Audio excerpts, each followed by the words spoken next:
नमस्कार। जय जय राम, जय श्री राम, जय हो बागेश्वर धाम सरकार, जय हो हनुमान जी महाराज। मेरे प्यारे सभी दर्शकों, आखिर एक राजा ने अपने उस बुद्धिमान प्रियवर मंत्री के सामने कौन से 3 शर्तें रखे थे। राजा के ये जो 3 शर्तें हैं ना, वास्तव में आपके भी ये सुनने लायक है, आपके भी ये जानने लायक है। इसलिए आप जो इस कहानी के अंत तक अवश्य ही बने रहिएगा। तो बस चलिए हम लोग जान लेते हैं आखिर राजा के वे 3 शर्तें कौन से हैं। एक बार की बात है कि एक राजा जो अपने नगर में राज्य करता था, वो बड़ा ही बुद्धिमान राजा था।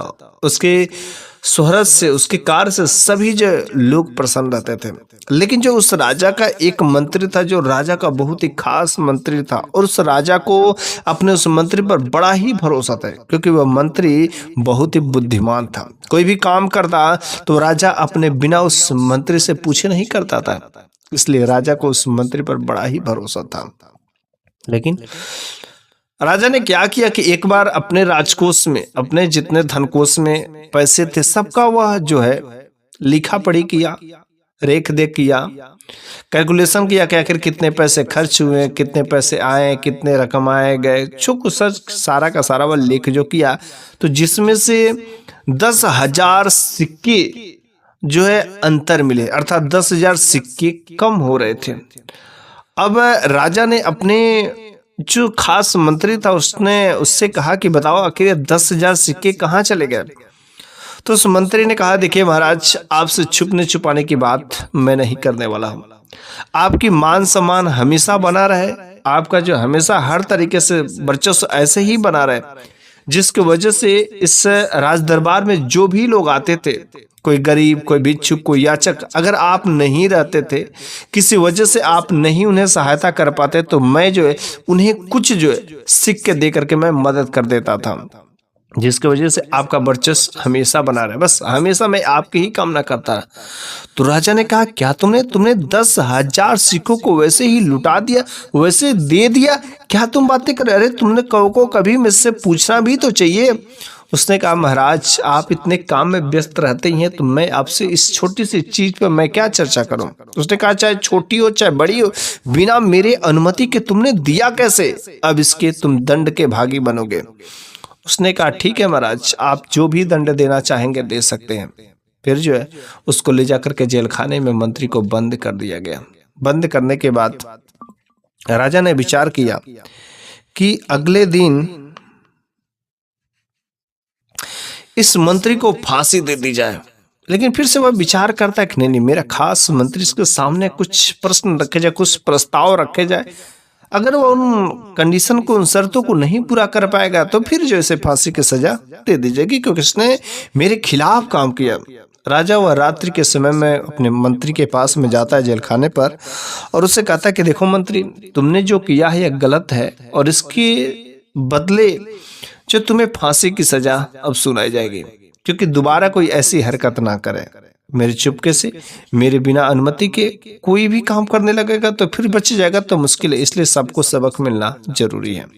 लेकिन इसके लिए मैं तुम्हें एक जो प्रश्न, मेरे मन में 3 शर्त है, अगर उन तीनों शर्तों को तुमने पूरा कर दिया तो फिर जो तुम्हें बख्श देंगे, वरना फांसी की सजा तो मिलेगी। उसने, मंत्री ने कहा, ठीक है महाराज, आप जो चाहे, अब जैसा चाहे वैसा कर सकते हैं। उसने कहा, मेरे 3 प्रश्न हैं, अगर उन तीनों प्रश्नों के अगर उत्तर तुमने सही सलामत दे दिया तो फिर तुमको छोड़ दिया जाएगा।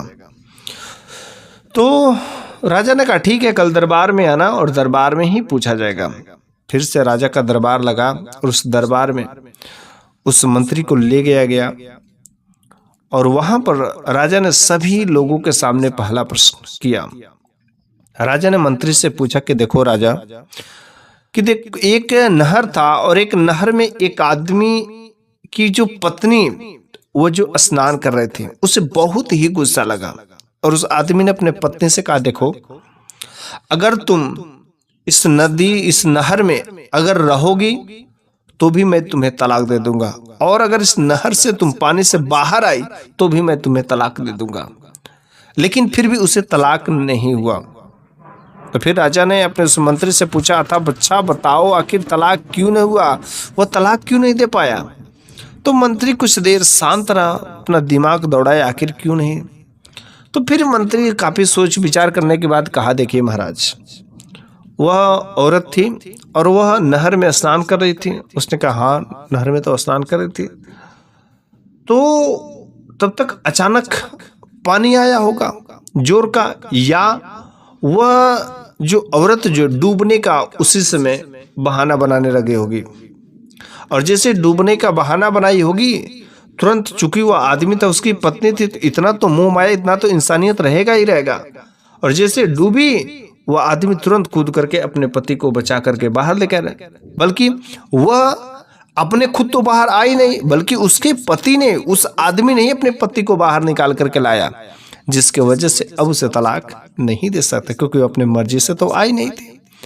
राजा ने कहा, वाह, मैं तुम्हारे पहले प्रश्न के उत्तर से बड़ा खुश हुआ, लेकिन अब मेरा दूसरा जो प्रश्न है कि दो दोस्त रहते हैं और दोनों दोस्तों में बड़ी ही अच्छी खासी दोस्ती थी, लेकिन हुई क्या, दोनों दोस्तों में एक बार लड़ाई हो गई। और लड़ाई होते होते जो एक लड़के ने दूसरे लड़के को, दूसरे अपने जो दोस्त था उसको जो कुआं में धकेल दिया। जब कुआं में धकेल दिया तो वह मर जाता है।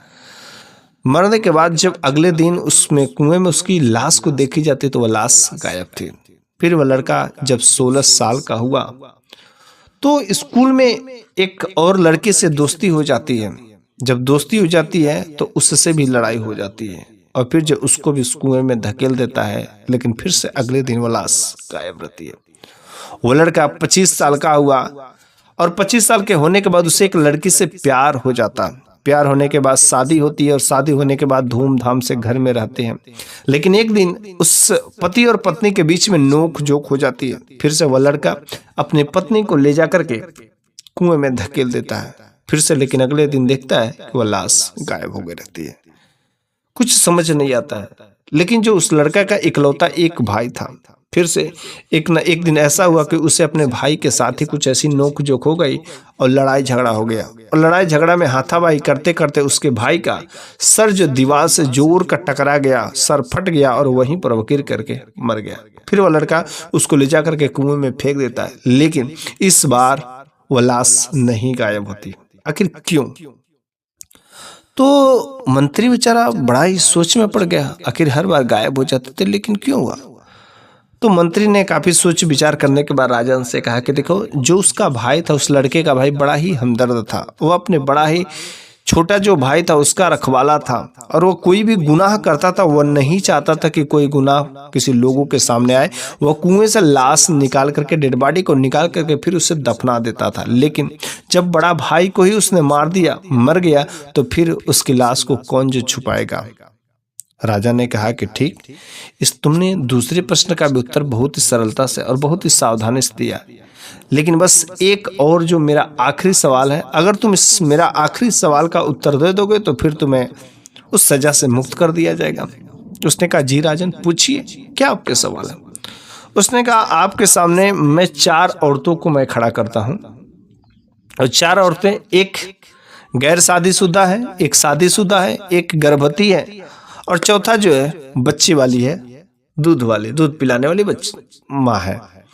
तो ये 4 औरतें हैं और चारों जो हिस्ट पुष्ट है, जवान है। अब लेकिन तुम्हें पता करना है कि कौन चारों में से गर्भवती है, कौन कुंवारी है, कौन शादीशुदा है, और कौन जो है ब्रेस्ट फीडिंग वाली है, दूध पिलाने वाली है। तो उसने कहा कि मेरे को इन 4 औरतों से कुछ बातें करनी होगी। नॉर्मल सभी लोगों के सामने गुफ्तगू की या कुछ बातचीत की, और बातचीत करने के बाद उसने कहा, 4 औरतों को सही सही बता दिया कि कुंवारी है, शादीशुदा है, बच्चे वाली है, गर्भवती, हर तरीके से सही से बता दिया। लेकिन राजा ने कहा, अरे बड़ी हैरान कर देने वाली बात है कि तुमने 4 को सही सही बता दिया, लेकिन ये बताओ तो कैसे बताए, कैसे पता चला कि तुमको कौन कुंवारी है, कौन शादीशुदा है? उसने कहा, महाराज, जब मैंने 4 औरतों से बात किया ना, तो बात करते वक्त एक लड़की जो थी, एक औरत जो बहुत ही शर्मा रही थी, मुझसे नजर से नजर नहीं मिला रही थी। तो जब नजर से नजर नहीं मिला रही थी तो बस मैंने समझ लिया कि वो कुंवारी है, क्योंकि इसको शादी के बाद औरतों को मर्दों से बात करने की आदत हो जाती है, और वो नजर से नजर में नहीं मिला रही थी, अर्थात वह कुंवारी थी। दूसरी जो औरत थी वो नजर से नजर बिल्कुल सही तरीके से मिला रही थी, लेकिन वह शादीशुदा थी। लेकिन जो तीसरी जो थी उसको बातचीत करने में तो कोई कमी नहीं थी, लेकिन बीच बीच में उसको लग रहा था शरीर में दर्द हो रहा था, पेट में दर्द हो रहा था, और वो बार बार अपने पेट पर जो हाथ फेर देती है। इससे मेरे को पता चल गया कि वही गर्भवती है। और चौथी जो बची वो अवश्य ही वो दूध पिलाने वाली अर्थात बच्चे को जन्म देने वाली ही औरत होगी।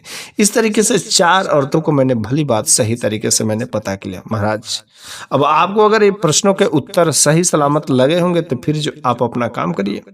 महाराज, उस राजन ने पूरे दरबार में अपने उस मंत्री के सारे कारनामों को बताया, और फिर जो उसने कहा कि मैं मंत्री तुम्हारे इन प्रश्नों के उत्तर से बहुत खुश हूं, और तुम्हें अब फांसी की सजा से मुक्त किया जाता है, और तुम आज के बाद मेरे नज़र में और अच्छे बन गए हो, क्योंकि हमारे गैर मौजूदगी में, गैर अनुपस्थिति में भी तुमने जो मेरा काम करना चाहिए वह काम किया, और तुमने इसके बावजूद भी मेरे शर्तों को पूरा किया। इससे बेहतर कुछ भी नहीं हो सकता। अब उस मंत्री का और भी मान सम्मान हो जाता है। राजा के दरबार में लोगों की नज़र में भी वह मंत्री और भी मान सम्मान के अधिकारी हो जाता है। बस यह कहानी यहीं पर समाप्त हो जाती है। मेरे प्यारे सभी दर्शकों, यह कहानी आपको कैसी लगी है कमेंट बॉक्स में ज़रूर बताइएगा। अगले वीडियो में मैं फिर से कुछ ऐसी ही नई कहानियाँ लेकर के अवश्य आऊँगा। तब तक के लिए धन्यवाद।